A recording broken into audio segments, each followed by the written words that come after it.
Trump administration, they're under fire because, well, they want to get rid of slavery exhibits. They're biased. Okay, put it up full mask.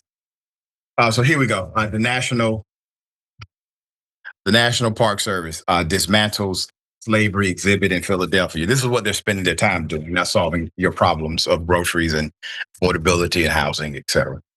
So a week before Black History Month, the National Park Service took down an exhibit on slavery at Independence National Historical Park in Philadelphia. This was due to a Trump executive order, not a congressional statute, a Trump executive order. The outdoor exhibit called Freedom and Slavery in the Making of a New Nation memorialized 9 people enslaved by George Washington at the president's house site, where the first president once lived. The exhibit, quote, examines the paradox between slavery and freedom in the founding of the nation, according to a description of the Park Service website. Here are pictures. Here are some video of the panel being removed.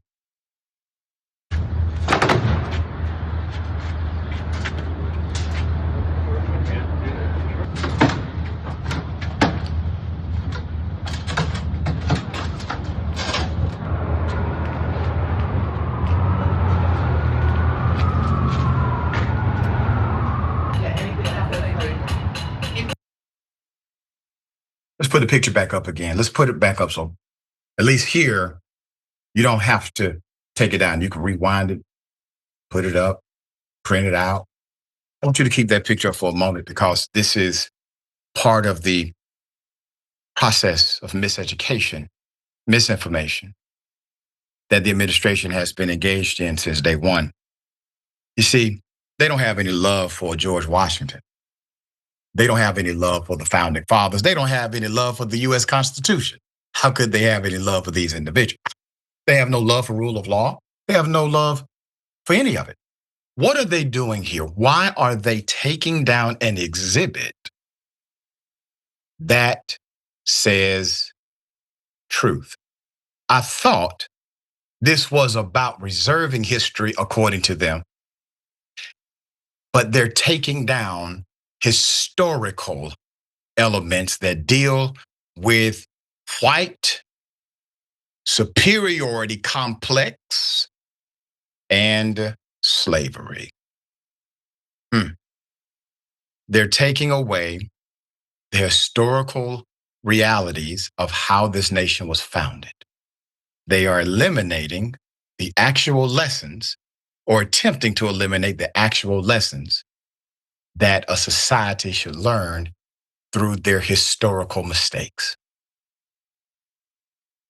The move follows an executive order issued by Trump March 2025, instructing the Park Service, a part of the Interior Department, to review materials at national sites to ensure they, quote, focus on the greatness of the achievements and progress of the American people and do not inappropriately disparage Americans.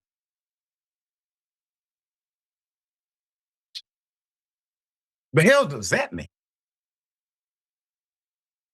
What are they saying? What is the expression here? Well, who are American people? Obviously, white men are the only Americans in history because they're not protecting white women. They're not protecting black men or black women. They're only protecting white men. U.S. District Judge Cynthia Rufe, who was overseeing the Philadelphia's federal lawsuit against the Trump administration over the removal of a slavery exhibit at the president's house, ordered the federal government to, quote, mitigate any further deterioration or damage to the exhibit's panels after inspecting their condition. In a hearing over the removal of the exhibit, a federal judge told told it to DOJ attorneys straight up, quote, you can't, this is what the judge said, direct quote, you can't erase history once you've learned it. It doesn't work that way, says senior U.S. Judge Cynthia Rufe, an appointee of President George W. Bush. The response, quote, although many people, this from the AP, although many people feel strongly about this, one way, other people may disagree or feel strongly another way, said Assistant U.S. Attorney Gregory Enden Birkin. Ultimately, he said, quote, the government gets to choose the message it wants to convey.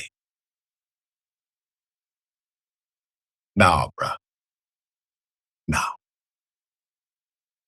We the people.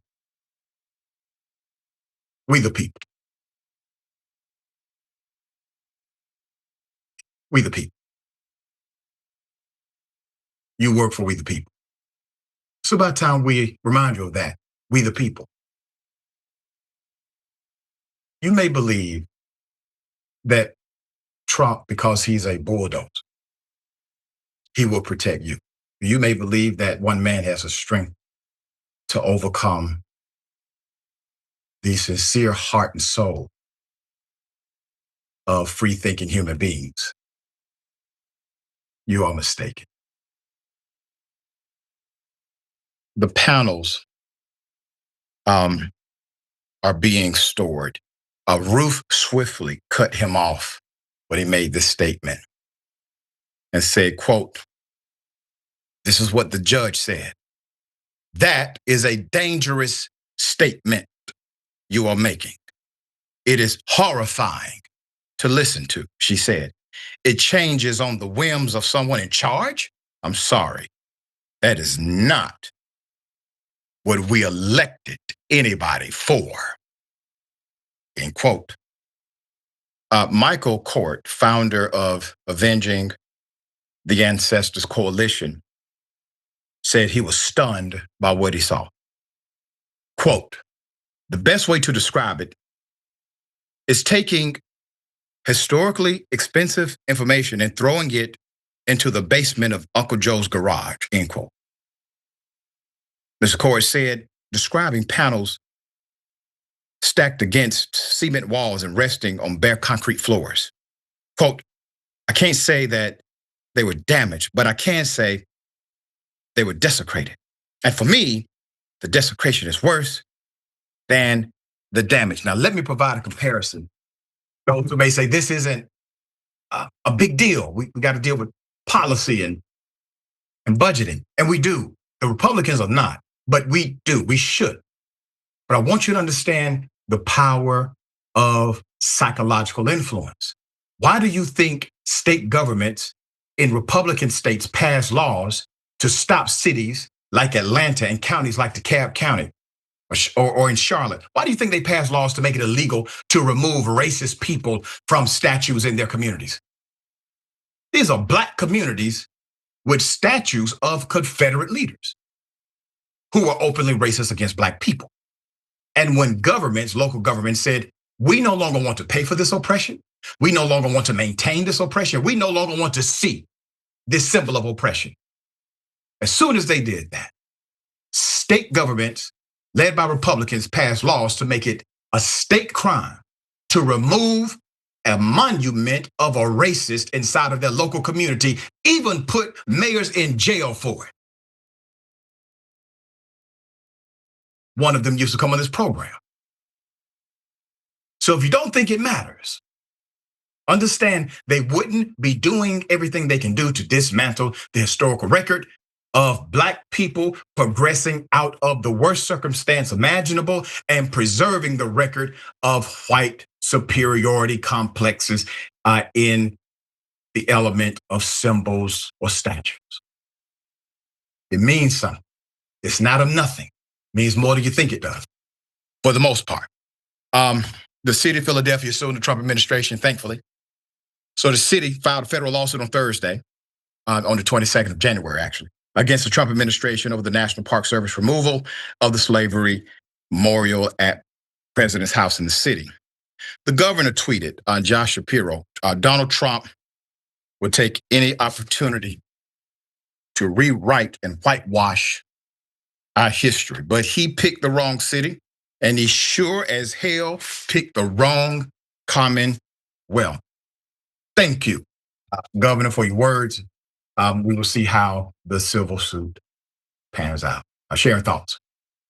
So, the Republicans in Georgia were so interested in protecting white supremacy that they made sure we can't take treasonous bastards off of Stone Mountain here. That's right. The whole mountain.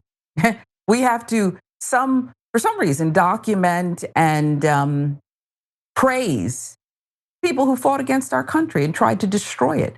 That's how important white supremacy is. And you're so right. The Germans know better than to erase history, because if they do, damn to repeat it again. Yeah. Young hearts and minds who don't know a thing about slavery won't see it coming, but it will come again. You make such a great point. You go to Germany, you will see, contextualized properly, their history. And they make a clear distinction between their historical evils and their current understanding of them. But they reserve and preserve the record for anyone to see as you walk through the streets of Germany, as you visit German shops. It's almost as if there's a pride in the new progress of the modern era. Mm. And there's a disgust of their previous, atrocities.